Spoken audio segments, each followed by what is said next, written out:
I don't understand how. There's no way I could have possibly failed that test for methamphetamine. I just don't understand. And then they came. DCFS came back. Hold on, they Keyshawn. took my son from me. Keyshawn, this is Attorney Vince Davis. Whenever you take a drug test and you don't like the result, under federal regulations and federal law, you can't.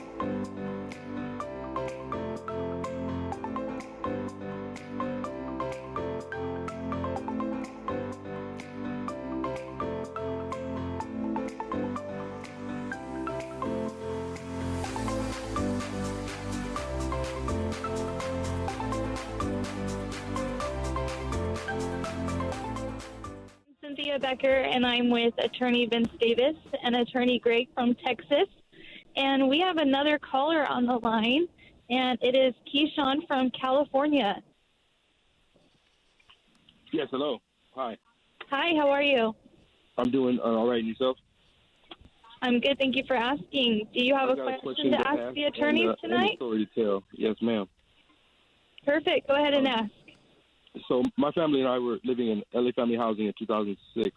And in 2009, they called me from work, and they said that the mother was caught stealing and something about drugs and then kissing minors. So they told me I need to come pick up my children. So I did that. And then the next day I took my kids to school, and there's a DCFS worker there. It was my two kids, and then it was my wife's, my girlfriend's two kids. So it was 4 kids total. Her kids told the DCFS worker that she was abusing them, pulling them by the ear, hitting them with a belt, things like that. So they gave me full custody. And then I lived with the kids, just me and the kids. I gave the 2 kids to their father, and then the 2 kids with me. And then for a while. And then between, let's see, so in 2014, the kids said they missed their mother.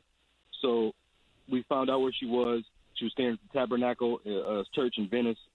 So we went down there, and they wanted to stay with their mother. The environment looked pretty much satisfactory. So I said, okay, so they stay with their mother. I bought a brand new BMW X5 for the children with them, clothes, everything. And then the mother took me to court not too long after that for custody and stated all these lies and accusations. I didn't reply, so they granted her full custody. My children were where they wanted to be, so, I was happy. If they're happy, I'm happy. A minute order was reached for visitation every weekend, Friday, through Sunday. Immediately, I only got Friday through Saturday, which was really inconvenient, denying me the entire weekend, making, visitation really inconvenient. And this was 2016. So no visitation was allowed by the mother. I've been trying to request visitation in the new custody hearing with 0 success. Then the mother became unresponsive and the children became unavailable. I saw that there was a child neglect case against the mother in 2019, then a restraining order against some male in the church, directly threatening my daughter and my son's life. So, I got really worried. The church said that they kicked the mother out, as well as the person restrained against in 2020. Since then, I've been denied missing persons report. I've been denied court hearings. I've been denied the DA assist in locating my children, 2020, and then denied missing persons again. And then while making the third complaint for visitation and custody and help locating my children, also, I was sending like deprivation statutes to every number I had for the mother, saying, deprivation is a crime. I'm finally contacted by DCFS saying that there's an open child case of sexual abuse with my daughter. Overwhelmed, I'm listening to her, what she's saying. Everything I said above, I said to her. And then at the end of this conversation, this worker says, the case that I'm mentioning that we're talking about? I said, yeah. She said it's against the father, me. Apparently the mother is making some type of accusations of sexual abuse while the children were in my care between 2009 and 2014. And this is zero truth to all these accusations. I have custody of my youngest son from a different mother. The next day, DCFS comes with CHP and say that, there's been an investigation in the household, and they're questioning myself, my son, claiming that I've been investigated for child sexual abuse. They asked me to take a drug test, so I do. I take a drug test because I just got in trucking school. I actually failed a hair follicle test for trucking school, and they're going to give me another opportunity to take another one. So I figured that I was clean already. So I took the test, which was the urine test, and failed for methamphetamine. Now, I don't understand how that's possible. If I had just took a hair follicle test and failed, but I was already I've been in the program since August 2020. A drug rehab program, outpatient program, and I've been, successful in that. And it's just been ridiculous, And then so. Can I ask you, when was the last time that you used? The last time I used was July, August. It was July 2020. Okay, and when did they do the drug test, the urine test?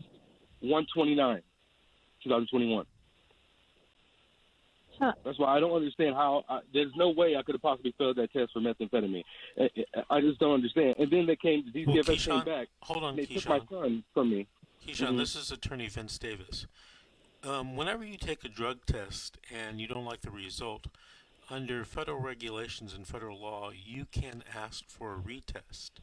So that's what I would do if I were you, if there's no way that you can, that you think you could have failed that test. Yeah, that's what I'm going to do on upcoming court, which is on the 10th. And then I had court on the 1st of this month for my two children, that they were taking my children out of my custody, which I haven't seen my kids in a year and a half now. So they're basically, I had a court hearing for kids I don't even have, that I haven't even seen. And then they came back and they took my son out of my house and they put him in a foster home. So now my son that I have with me is in a foster home now. He's been there for 3 days. I don't know what to do. I thought it was originally the mother making these accusations, but the report says that this is my daughter making these accusations. So I'm like, what is really going on? Well, I don't know what to do. Keyshawn, have you appeared in court yet? The first court was 3-1, yes. Okay, so you have a court-appointed attorney, right? Yes, the same court-appointed attorney that was my attorney that took the kids from the mother originally in 2009. Okay, so it's the same attorney that's representing you. The same attorney, yes. Okay. So she knows the actual case. Okay, well, what you have to do is you have to email her or call her and make an appointment to meet with her, either in person or on Zoom or on the phone, so that you can give her this story. It might help if you type it out. It might take you a few hours to type this out, but type it out and give her that story so that you guys can get on the same page, and so that you can form a strategy, and so that you can implement the strategy. Okay. All right? That's what I'd like to see I will definitely do that. Okay. And 3 minutes. Question was, is this legal for them to take my son out of my house? Well, all they have to do is get a court order or a warrant to have the child removed from you.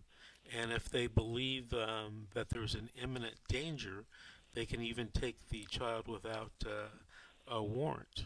So I haven't read the documents and the evidence in your case, but, DCFS and CPS remove children all the time. Sometimes with a warrant, sometimes not with a warrant.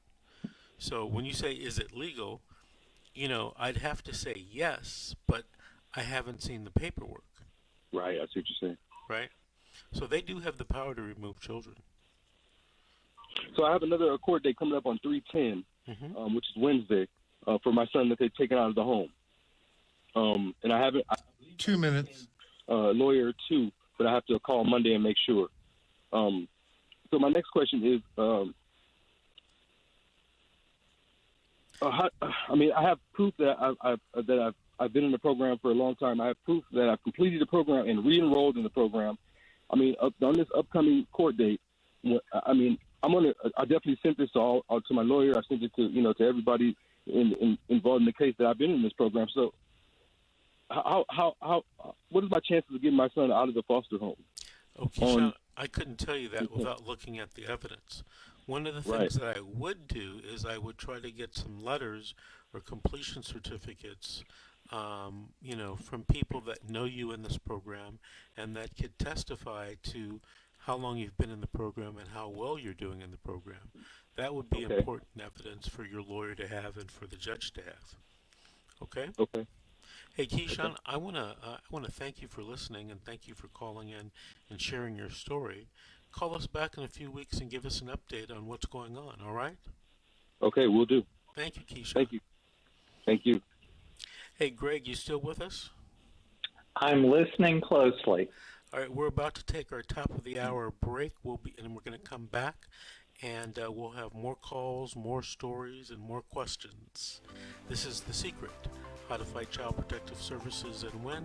We'll be back after this top of the hour break.